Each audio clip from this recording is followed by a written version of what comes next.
Welcome to Toffee TV. It is the Footy Show. If you're on Patreon, we're doing this live. So if you want to join in the comments on anything we're talking about, feel free. We'll have a little look at them during the show. But obviously, we've been talking a lot on the show. Obviously, there's only really one subject at the moment. When is football coming back? We know it's coming back this weekend in Germany, but it looks like the footballers in the Premier League are starting to get involved now. Obviously, we had Danny Rose yesterday, who was really sort of... We did little murmurs from players, but he come out yesterday with, for the first time, really, any players really had to go against coming back to play football. Yeah, he said football shouldn't even be spoken about until the numbers have dropped massively. People's lives are at risk. And this is the first... We've heard sources, you know, and people close to players saying, oh, well, there's a section of players that aren't happy. But we haven't really heard anything, have we, from the players? We haven't heard anything, really, from the clubs, to be fair. We're starting to hear more and more as it goes on. Obviously, we had the Watford chairman the other day. We've heard people last week. But Danny Rose is following on. We had Raheem Sterling on his YouTube channel. He posted saying that he said, the moment we do go back, it just needs to be a moment where it's not just for footballing reasons. It's safe, not just for us footballers, but for the whole medical staff and referees. I feel like once that side of people's safety and the players' safety is secured and their well-being is being looked after, that's the time to go back. Until then, I'm, how can I say, not scared, but reserved and thinking about what the worst outcome would be. He goes on to say he's had friends whose grandparents have passed away with the virus. He's had family members that have passed away with the virus. So, you know, we had Norwich's Tom Campbell saying, we're people as well. You know, we're just normal people. We might get it. So, you know, there's a few there that have come, you know, Sergio Aguero was one, wasn't he, the other week, said, well, hang on, got family members who are at risk as well, so... It certainly sounds to me like the Premier League and the clubs have been doing all this planning and trying to get all these things ironed out that they still haven't got ironed out. You know, over neutral grounds and how many people can train and hotels, and no one spoke to the players. And it was funny because early on in all this, we had the likes of Matt Hancock having a go at players about their wages, saying they should take a wage cut. And it was like they were trying to make out footballers were the enemy of the people, in a way. And now it's football's trying to come back to raise the, the spirits of the country. And they haven't spoke to the players. And, you know, you've got Danny Rose basically saying, F the country's morale. I'm not pulling a football top on just because you want to be okay, you know. And he comes from a point of view that we know that the black and minorities are more susceptible to this. They don't fully understand why, but it's clear that from the numbers. Well, they're twice as likely to die. So he's like, hang on, and we know Danny Rose is quite outspoken about football because I think at times he feels like, as a footballer, he just gets used. And you know, he's come out. I think he did it on his own Instagram, didn't he? Yeah. But he's obviously the first, and you just wonder once they start piping up, how many. But what I find quite interesting is that the PFA haven't actually raised any of these concerns yet. They were all, when it was all about taking pay cuts. You know, they were there, they were on the scene, but when it's about player safety, I haven't heard that much from them, really. No, I mean, there was discussions, was it last week or a week before, about shorter halves and, you know, making sure there's enough testing and stuff like that. And it was almost attributed to the PFA, but then Gordon Taylor said, I think it was last Thursday or Friday, that didn't come from me. The shorter halves actually came from the FA. That was just something that was thrown in, and then all of a sudden he was kind of saying it was attributed to me, and it wasn't. It was someone else saying it. So the PFA have been quiet. Whether I know that there's a meeting today of all the club captains on Zoom with the Premier League. This is out before that. That's taking place, so we haven't really heard of what's going on there. I mean, there's a sidekick to that. I mean, we've got here Wolves midfielder Morgan Gibbs-White has been done now for breaking the lockdown breach. So he'd put all over his Instagram, stay home, save lives, and then there's a few of them now that are breaking it and stuff like that. So obviously, it goes on there. You've had other players, quoting the mental health side of it.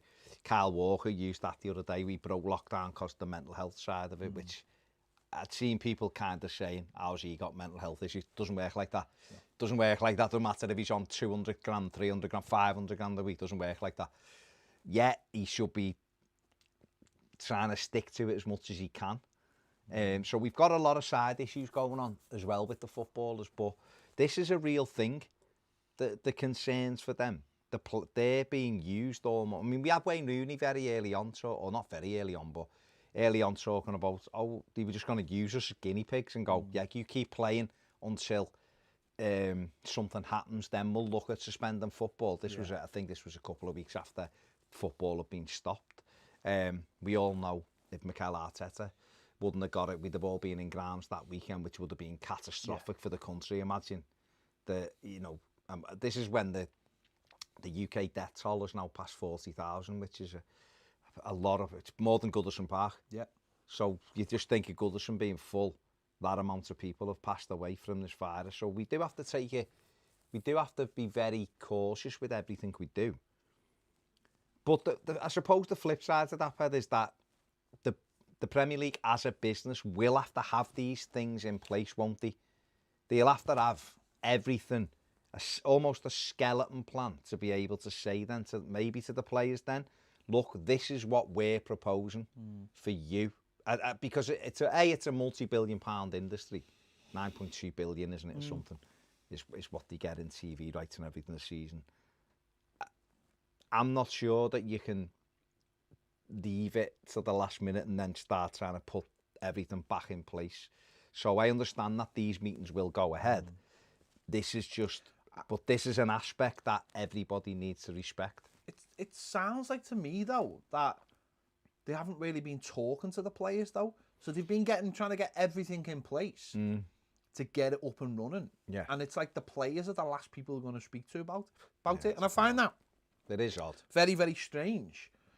When they're the ones on the pitch, they're the ones playing, they're the ones who need to have all that information about how it's going to happen. And, if this is a decision that needs to be made by basically this time next week and everything in place, then I just find that part of it very, very strange. Well, there's a caveat to that. UEFA have now apparently said that they'll give them extra time if everything isn't. I know. You see, this is where I haven't actually seen a statement from UEFA saying that. It's just the normal sources are saying that. So I don't know how accurate that is. That's just one of the things that has kind of been said with regards to that. But I think we're getting to a stage where, for me,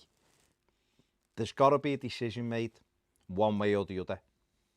I think, to be honest, the decision's being made. I really do. And I think that decision, and I've said it, I've almost not changed, have I, from the start, saying that it will be back. And I think that is the decision. The issue they've got now is if more and more players come on, there's 500 players in the Premier League, there or thereabouts, would you say? Well, yeah, 25-man squad, yeah, 20 so teams. 500 players. They were talking the other day that, 10 of them had spoke out and said they didn't want to play straight off the bat. The minute that gets to 20, 30, 40, 50, that gets up to 100. You're talking 20, 20% of players that don't want to play. That's the problem. Listen, we're in a country now at the moment where people are being told to go back to work and unions are starting to, we've heard today that the furlough scheme is going to stay into October. One of the reasons they reckon that is because of the unions. And well, that's good. Now, if that happens with people's, we've heard already union leaders coming out saying, no one consulted us about people going back to work. So no one, the teachers' union's one of the big big ones, they're like, we're not going back to work. Well, to be honest, that's the thing he's changed on that today. We've had a medical consultant come out and say, you can't put kids back in school, you don't have to leave it. That's what I'm saying. So the unions are getting involved in this. And I just wonder how long it'll be before, and PFA just seems to go wherever it wants to go. But I do wonder how long it's going to be before the union, PFA, just turn around and go, if you can't prove the safety element, because you can't agree the safety element, don't forget, that's the main thing. They're pushing. If the Premier League are pushing for neutral grounds, and the clubs don't want neutral grounds, then the players will be like, well, hang on, which one of these is safe? You've got to prove that one of them's safe. And if it keeps delaying it, don't forget, when we heard Premier League football was coming back, we thought it was all going to be, players are going to go into hotels and it was all going to be locked down. But now it's like, no, they can stay at home. And I know the relaxing of the rules in terms of nationally may allow that a little bit more. But, you're still supposed to have, a gap between you and somebody else. Social distancing. And that can't happen on a football pitch. No, but we've seen, and I don't want to be the one that's banging the drum saying, everything's great, let them play, because I'm not saying that. What I'm saying is, for people who are further down the line than us, we've seen, I think I said on this yesterday, or on the live, I watched the Korean League the other day, there was no social distancing there, they were playing football, it was a proper game of football. We know Germany is restarting in 4 days, isn't it? Kicks off on Saturday. So the Premier League will use that to guide. And another bit of information that has been given with the language is, it seems now that home and away is back on the table. So the neutral ground thing is all, because what they're saying is, the emphasis will then be back on the clubs, right? To get that message to the fans to stay away. And they're talking about Liverpool, and they're talking specifically because Liverpool are going to win the league. They're talking about Aston Villa. They're talking about West Ham United, who are clubs who are trying to hang on to their premierships, Premier League survival. Bournemouth asking people to stay away, and it's going to be the fans' responsibility, and then you will be named and shamed as a club if you break that. It's on you. You see, what we've got here, what it seems like to me when you're looking through all the lines, is you've got that. You have it. I'm not having the responsibility. I mean, that was all very dramatic, wasn't it? But but you've got that. So it's almost like people are going, well, then we want it. We want it back. We want this thing back in our lives. But you're going to be responsible for your fans. That's been the problem since day one in this country with this, is that no one wants to take responsibility. The government certainly didn't want to take responsibility. Then the Premier League had to take responsibility, like Arteta. And the Premier League, no one's willing to just say, this isn't happening, or it is happening, or whatever. And that, to me, if I was a player, would worry me, because it would say to me, then if the Premier League were completely secure with it, then that would allay fears if I was a player. If I felt like these have got this under control. And I think that's the difference. In Germany, I look at their people in charge, and I see a country that the people running it have had since day one, know what they're doing. But they've had the spike in their things. I think that was already. I think that was to be expected. Anyway. There'll always not a massive one. No, there'll always be a spike because people are. We'll have the same, won't we? And we'll have the same. But I think, and the Bundesliga have took control and are doing things in the right way. I just feel that people just don't trust the people in charge. That they always feel like there's going to be an issue, and whether that's right or wrong, that's just because you can't turn on the news without people going, what the hell are these people talking about? Where's the authority? Where's the leadership? And if there's no leadership, then players have got a right to go, I don't trust these people. And I think that's how a lot of us feel at the moment. And if you're a footballer and you're almost like the guinea pig for the whole thing, then your way of looking might be, let's just cancel it and come back next season. But for me, right, I've said it, you know, I'd love to. We'd all love to watch some footy. We'd like to watch the Premier League. But okay, it's going to be sanitised and it's going to be, you know, not the same thing as what we're used to, but we need to get used to that because we ain't going back in a football stadium until 2021. They've kind of already said that, haven't they? You know, more or less they've said on yesterday's or the day before, no one will be in stadiums till 2021. So I've kind of made me peace with that now. It's kind of like, yeah, all right, no one can be back at Goodison until next year, so let's get on with it. But we've said this a few times. When you're looking at all of the things that haven't to do to satisfy things, what's the end game? What's the point? What is the point? If I can't say to you, Ped, it's fine for you to go and play this game because we tested you, all of the team, we took all the temperatures, everything's fine, the opposition are fine, the referee's fine, go and play your game, mate, relax, get your head on the game and off you go. You'll be safe like you are on a normal Premier League game. Come in, get a shower, we'll give you all the things, we'll have the hand gels at the side of the pitch and all that, and you're going to be fine, honestly, and we'll take your temperature again, and off you go. That'd be great, but we ain't going to be at that stage yet. So for me, it makes real sense to just go bang till September, and then that gives us the rest of May, June, July, August, come back pre-season training in middle of July or the end of July. It gives us 3-4 months. We're already, I'm reading stuff about the coronavirus, I'm already reading stuff that in Hong Kong, they've got a cocktail thing which kills the virus, right? It's not a vaccine, but they can control. This is what Hong Kong is saying. They've developed, they're working on that. Oxford think they've got something ready by September. The key is, not saying it will be, but what I'm saying is, and we've said this before, every week, couple of weeks we wait, we get a little bit more information, and therefore what we might do is get a couple of different ideas of how to control this. But that's fine, but this is on a day when there's been another outbreak in Wuhan. I know, but do you reckon that's from people coming in, don't they? That's the problem though, isn't it? That's the problem. It's normal life, getting back to normal, which is what they're trying to do with football. But every time that happens, there's a spike. And what footballers, I think, are saying is, we don't want to be those people in the spike. There's going to be a spike. Then if it's us, then we're going to be the people. And I think that's basically what they're saying. Why should we be the people? Yeah, why are we the guinea pigs, of course? And, you know, they're looking at it thinking, well, I've got to be as fit as I can in this game. My body's got to be perfect. I've got to be able to breathe. If I catch it and, okay, I get over it, but it leaves some kind of lasting damage, then why should I risk it? Why should I have to risk that permanent damage? You know, and that, I mean, that's the thing, isn't it? You're asking them to go out and to, you know, to risk it. Todd Campbell has said it before. We are human beings. We're just the same.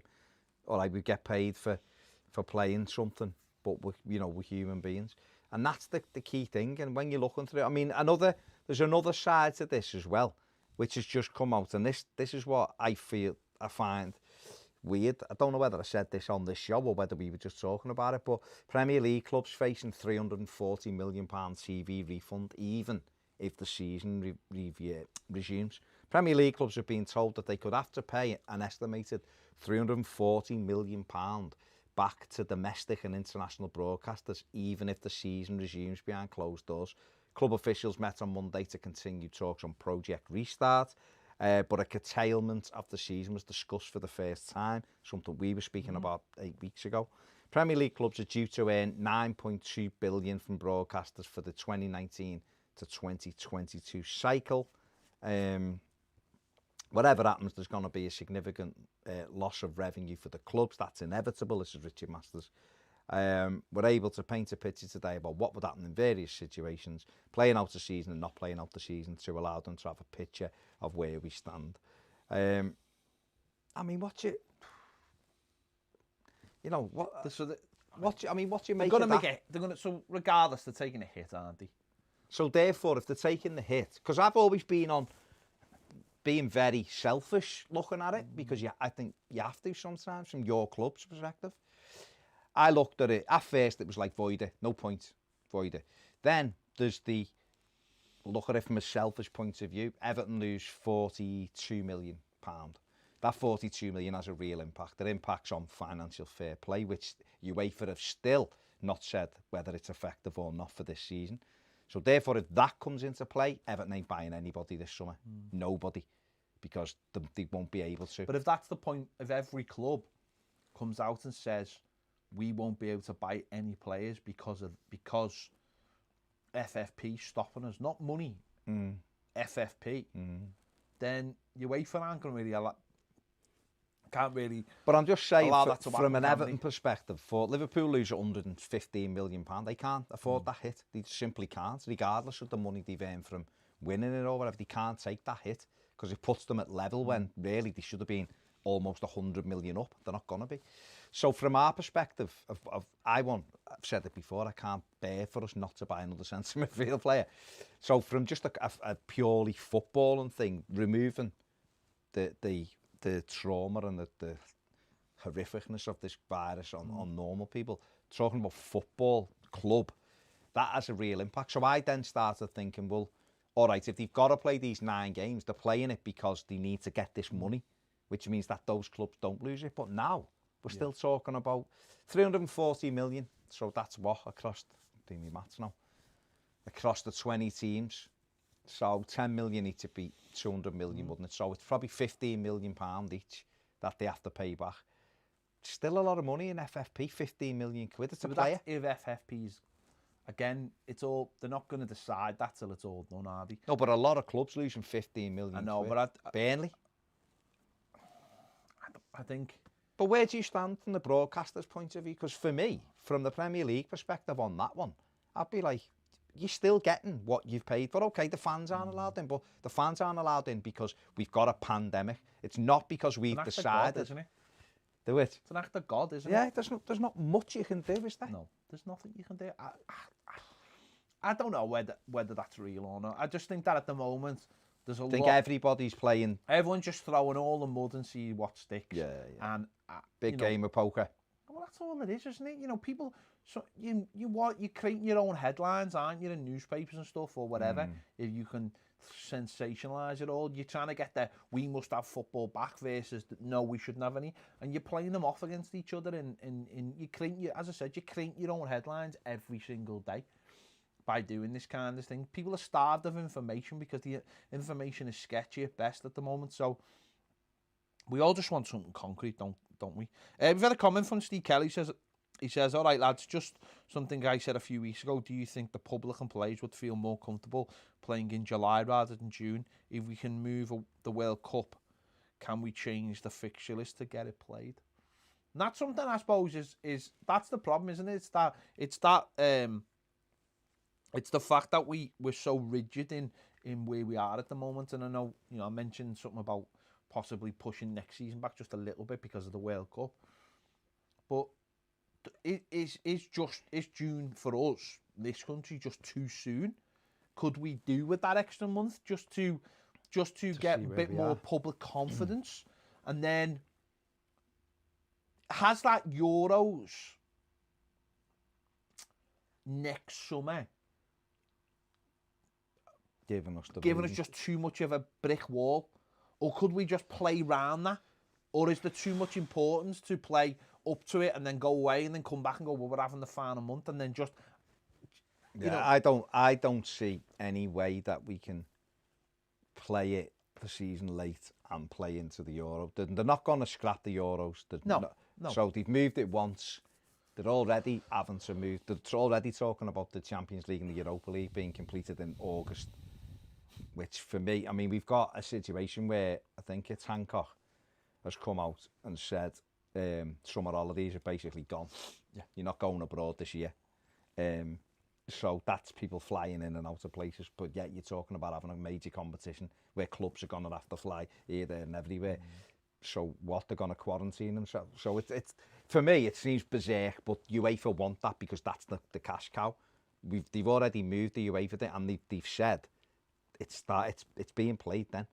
And if you as a city, you've been awarded it. So they're saying to London, tell us now whether you're prepared to put this on next May or June. Because if you're not, we're giving it to somebody else. They've asked those countries to confirm it. So there ain't no way that's going to get messed with. So, but we could start the season in September, and listen, clubs are going to have to play 3 games a week when there's... Forget this, having the week off. Well, great, we're only playing Saturday and next Saturday. No, sorry. I mean, we were going back through some Everton results last week when we were doing an interview the week before, and I was saying to you, we played Saturday, Tuesday, Thursday, Saturday, in the season, and we were playing a JARG tournament. To get the season finished. We had a JARG Mercantile Cup, and we played 2 legs on a Tuesday and a Thursday of something that didn't matter. So those players, son to Kevin Ratcliffe, 66, 65 games a season. Oh, yeah. So the players will have to do it, end of story, because it's the way round it. I understand what Steve's saying, and it's like I've just said before, every week that goes by, we learn. It might only be 0.01%, but we learn a little bit more about this disease, this virus. In 4 weeks, we might be in a different... People might come up and go, if you have this with this drug and that drug, it grabs it immediately. I can't... To see this drug thing, people saying that, I just think it's nonsense personally, because I don't think you... No, but there hasn't... You get, again, what you're asking footballers to do is be guinea pigs. You can't, or all of it be guinea pigs. No, I'm saying to you that... It's not a cure. No, but everything... Yeah, but there's lots of things there's no cure for. No, but there's also lots of things that aren't seen as can possibly kill you. This is the problem. SARS can kill you. No, I know, but we're not.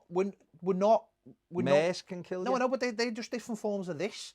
The point being is, there's no way we can just say to footballers in this short time. Don't forget, it's all right saying it starts in June. They've got to start training. They've got to feel safe going to training. What I'm saying to you is, every week that we're back, every 2 weeks, every 3 weeks that it's delayed, gives those people more information. What you want with this virus is information, don't you? You want information. You're not...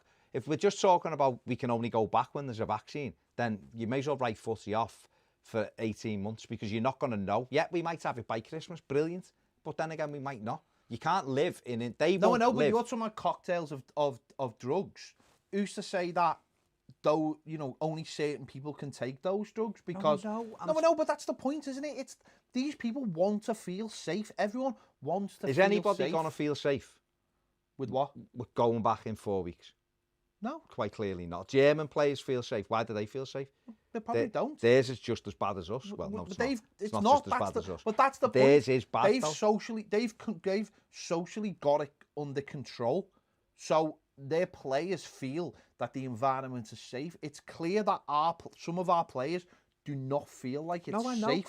And this is the problem. I'm not coming down defending it. But the problem is that in Germany and other countries, they have clearly come out and made arrangements that suit the football in terms of where they're going to play. Yeah. What I think players are saying is if you've not got a plan, so how can we feel safe if you've not got a plan in place? And I think that's ultimately the problem. Matthew Barry said, lads, the TV money was discussed on the football show this morning. Jeff Shreves confirmed it was not discussed at the meeting. It was all press angle taken off. I agree with you. But what I'm trying to say to you is, when I'm saying about these cocktail of drugs, I'm not saying if a player gets it, he can take these 4 tablets, he's sorted. What I'm saying to you is, they're talking about that now. So every 3 and 4 weeks, we might have a little bit more information for us as a public. But I don't think footballers are interested in that kind of stuff. I think what footballers want to know is, why haven't you got this sorted yet? Why do I not know what you want us to start training on Monday morning? That's the crux of it, isn't it? Yeah. Footballers are saying the 18th. You want us to start training on Monday morning, and you have got no idea how the season is going to start yet. So why are we taking the risk of going training when you've not got a plan in place? And I think that's ultimate. What the players might just be saying is, get a plan in place, know what you're doing, and we'll come and train. Because if we're going to take that little risk of leaving our house, then it has to be worth something. Well, there's 2 things on this. First of all, we're talking about neutral venues, and that's been a big thing. But Richard Masters said everybody will prefer to play at home and away, if it's all possible, and it's clear to see some clubs feel more strongly about it than others. I think some of the clubs would argue that in relation to policing their own fans, they have a good relation with them.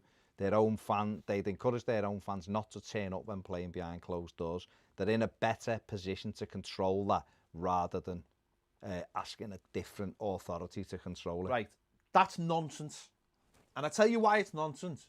Because it's not down to football clubs to control their fans. That again, if I was a player, I'd be looking at that, thinking that is a thing that is uncontrollable.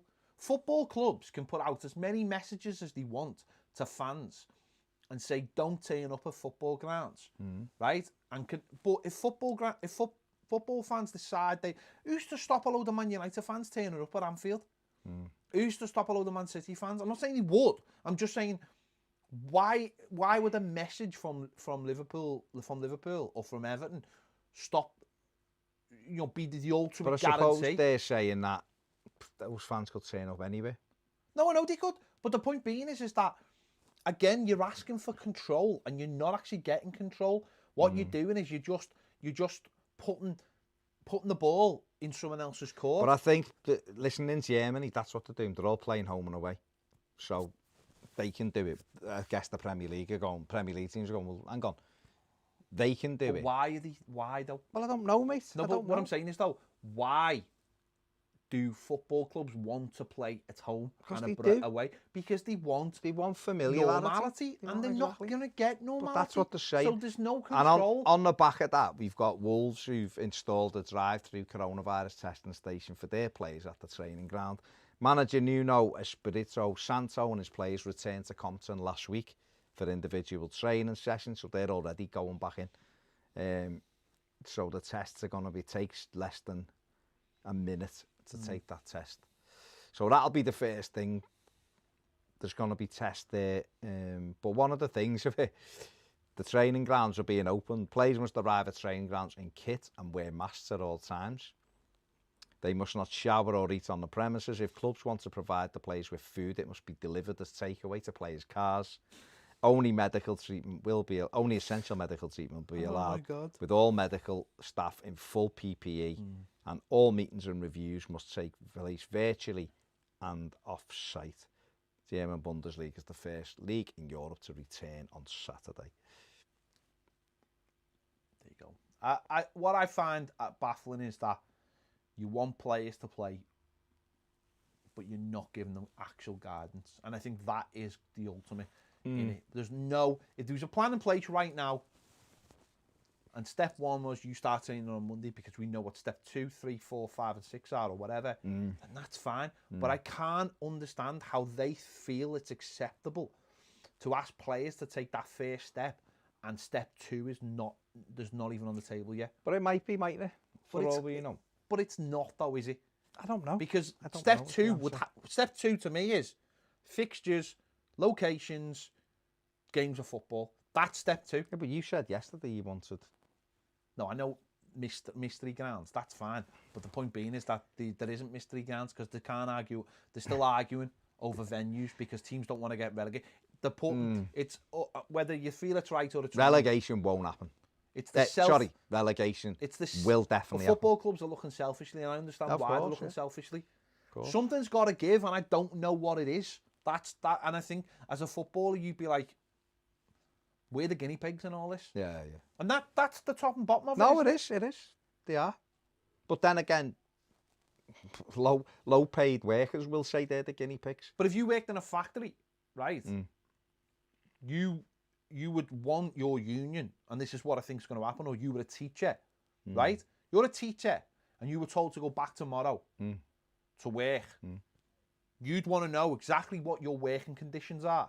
And if they're not safe, sketchy about it, you wouldn't. If they're not safe, you would not do it, would you? No, but it's the same. It's like every time I go in a shop, which isn't very often, but if I have to go in the shop, I'm amazed that their staff are walking around with no mask and no gloves on. And it's I agree. How? I agree with that. I completely agree with that. But how are they feeling safe? I completely makes agree. It bizarre. I don't get that myself, but bizarre, especially because you go in, you might have a pair of gloves on or whatever. You go in and get your stuff and go out, and you don't speak, you don't stand near anyone. You like that. You get your stuff and you go out, and they're in there all day with different people. I completely agree. But they Dave, that's what I'm saying. Dave obviously agreed to that, right? To me, they're more at risk by miles than what footballers are, I would say. Well, they are, but at some point, Dave agreed to that.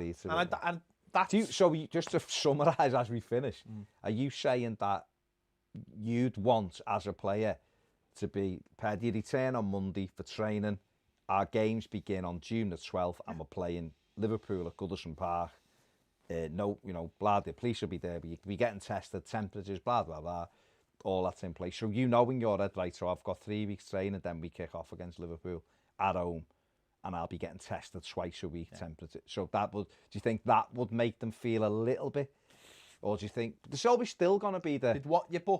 Isn't there? You'd know. You'd know them. You'd know then. And then you can sort of go...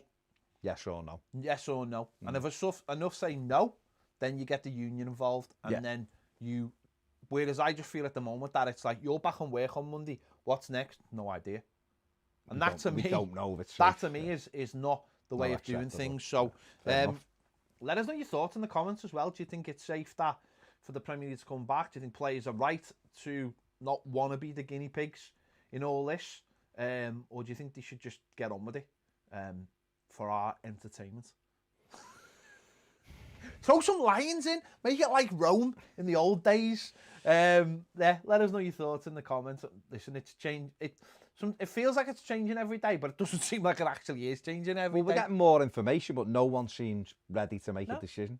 I don't know whether they're waiting for the government to, but I think what the governments have said is that it's coming back. So if anyone's waiting for the government to go, step in and go, there's no sport, lads, till September. That's not going to happen. I don't think it's going to happen. That's not going to happen. So there you go. Let us know your thoughts in the comments. Thanks for watching. Don't forget, give this video a like, subscribe if you haven't already. If you want more great videos live like this one, join us over on Patreon. The link is in the description. Thanks for watching. See you later.